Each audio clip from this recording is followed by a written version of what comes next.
बकवास बंद कर अपनी। जान निछावर करती है मुझ पे।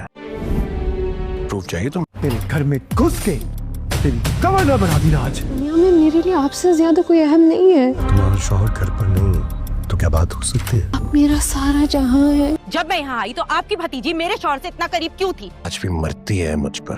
अगले एपिसोड में आप देखने वाले हैं कि जुल्फ़कार शाह जिन हालात से गुजर रहा है उनकी वजह से वो बहुत ज़्यादा स्ट्रेस होगा और इसी दौरान ही सलार की नूर के मोबाइल पर कॉल आएगी और सलार नूर से इस तरह से बात करने की कोशिश करेगा जैसे नूर और सलार के दरमियान कोई रिलेशन हो। वो जुल्फ़कार शाह की आवाज़ सुनने के बावजूद भी कॉल बंद नहीं करेगा बल्कि जुल्फ़कार शाह को गुस्सा दिलाने की कोशिश करेगा कि नूर तो अभी तक उससे मोहब्बत करती है और उसके पास ऐसे सबूत मौजूद है जिससे उसे यकीन हो जाएगा कि वो और नूर मिलते हैं। कार को सलार की बातों पे इस हद तक गुस्सा आएगा कि वो फौरन घर से पिस्तौल लेकर सलार को जान से मारने के लिए ही चल पड़ेगा, न कि नूर यहाँ पर जुल्फ़कार को रोक लेगी। उनकी ज़िंदगी में ये सुकून काफ़ी कुर्बानियाँ देने के बाद आया है तो वो नहीं चाहती कि सलार जैसे इंसान की वजह से उसकी ज़िंदगी में फिर से कोई मुसीबत आए। इसलिए वो बार बार जुल्फ़कार शाह से यही रिक्वेस्ट करेगी कि इस मामले को रफा दफा कर दिया जाए, लेकिन जुल्फ़कार शाह नूर की इस रिक्वेस्ट को गलत समझेगा। वो समझेगा कि नूर के दिल में भी कुछ चल रहा है।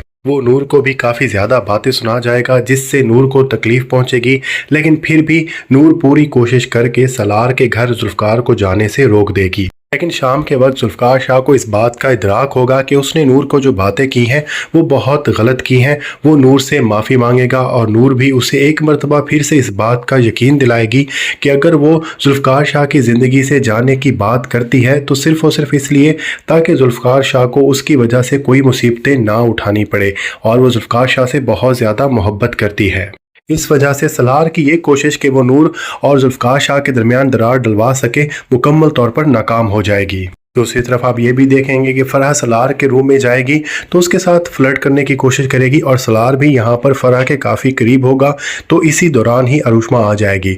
अरुष्मा फ़राह पर काफ़ी ज़्यादा इल्ज़ाम लगाएगी और फ़राह की फूफो अंजम को बातें सुनाएगी कि उसकी भतीजी के ये करतूत हैं। बार बार अपना यही मुतालबा दोहराएगी कि या तो फ़राह को इस घर से निकाला जाए या वो ये घर छोड़कर जा रही है और इस सारे मामले में सलार भी अपनी बेगम का ही साथ देगा और वो अपनी माँ को यही कहेगा कि वो तो फ़राह को रोकता है लेकिन फ़राह ही बार बार उसके करीब आने की कोशिश करती है। अब अंजम काफ़ी ज़्यादा मुसीबत में फंस गई है कि वो अपनी भतीजी को घर से निकालें या अगर भतीजी को घर से नहीं निकालती तो उसकी बहू इस घर से चली जाएगी। अब देखना है कि अंजुम अब क्या फ़ैसला करती है।